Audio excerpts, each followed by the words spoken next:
ഡൽഹിയിലെ ഏറ്റവും തന്ത്രപ്രധാന മേഖലയാണ് പ്രധാനമന്ത്രിയുടെ വസതിയായ 7 ലോക് കല്യാൺ മാർഗ് എന്ന് പറയുന്നത്. അതീവ സുരക്ഷാ മേഖല. അവിടെയാണ് ഇപ്പോൾ കോൺഗ്രസിന്റെ അഖിലേന്ത്യാ പ്രസിഡന്റ് മല്ലികാർജുൻ ഖാർഗെ, പ്രതിപക്ഷ നേതാവ് രാഹുൽ ഗാന്ധി, പ്രിയങ്ക ഗാന്ധി തുടങ്ങി കോൺഗ്രസിന്റെ ഏറ്റവും മുതിർന്ന നേതാക്കൾ, എംപിമാർ എല്ലാം ഒന്നിച്ച് വന്നിരിക്കുന്ന ഒരു സമരം അവിടെ നടക്കുന്നത്. പോലീസ് ഇത്തരത്തിലുള്ള ഒരു പ്രതിഷേധം അവിടെ പ്രതീക്ഷിച്ചതല്ല. ഇപ്പോൾ നമ്മൾ ദൃശ്യങ്ങളിൽ കാണുന്നത് ഡീൻ കുര്യാക്കോസ് MP പോലീസ് വാഹനത്തിലേക്ക് നേരത്തെ എംപിമാരെ ബലമായി അവിടെ കയറ്റിയിരുന്നു. ആ വാഹനത്തിനകത്ത് വെച്ച് ഡീൻ കുര്യാക്കോസ് MPയും പോലീസും തമ്മിൽ നടന്ന ഒരു വാക്കേറ്റമാണ്.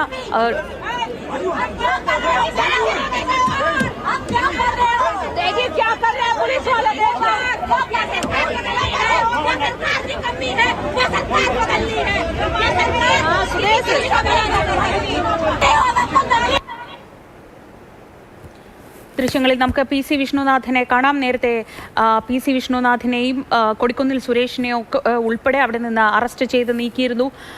ആ വാഹനത്തിൽ ഇന്നാണ് നമ്മളിപ്പോൾ കാണുന്ന മറ്റൊരു ദൃശ്യമാണ്. ഡീൻ കുര്യാക്കോസ് MPയും ഒരു പോലീസ് ഉദ്യോഗസ്ഥനും തമ്മിലുള്ള കയ്യാങ്കളി. ഡീനിനെ കയ്യേറ്റം ചെയ്യാൻ ശ്രമിച്ചു എന്നാണ് പരാതി.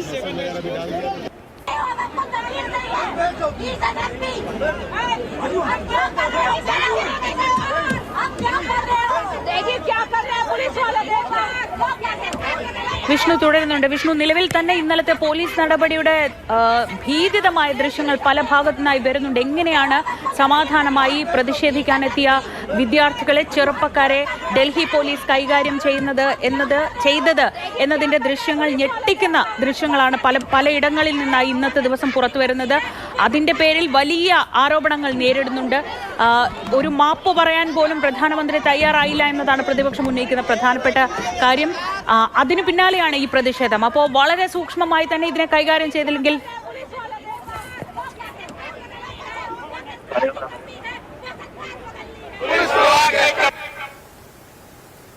മന്ത്രിയും തന്നെയാണ്, അവർ തന്നെയാണ് തീരുമാനം എടുക്കേണ്ടത്. കാരണം നീറ്റിൽ ഒരുപാട് വിദ്യാർത്ഥികളുടെ ജീവൻ നഷ്ടപ്പെട്ടിട്ടുണ്ട്, അവരുടെ ഭാവി നഷ്ടപ്പെട്ടിട്ടുണ്ട്. ഇതിന് തീരുമാനമെടുക്കേണ്ടത് കൗൺസിൽ ഓഫ് മിനിസ്റ്റേഴ്സും ഹെഡഡ് ബൈ പ്രൈം മിനിസ്റ്ററാണ്.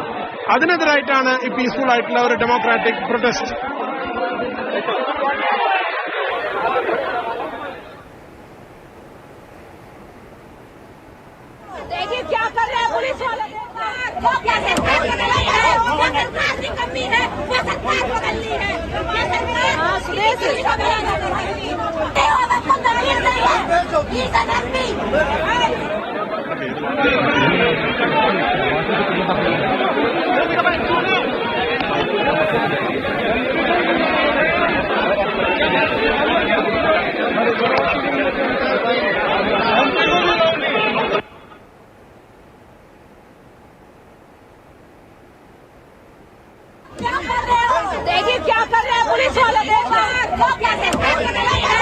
ആയിരക്കണക്കിന് വിദ്യാർത്ഥികൾ രാജ്യതലസ്ഥാനത്തെ തെരുവിൽ വന്ന്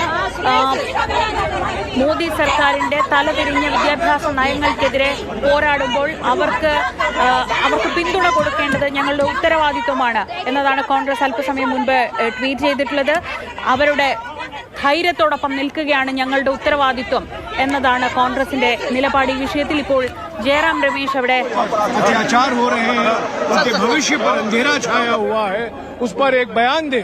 और हमारे शिक्षा मंत्री धर्मेंद्र प्रधान की इस्तीफे की मांग हम 20 करीब 45 दिन से कर रहे हैं। कई सालों के पिछले लोकतंत्र अभी रुक जाइए।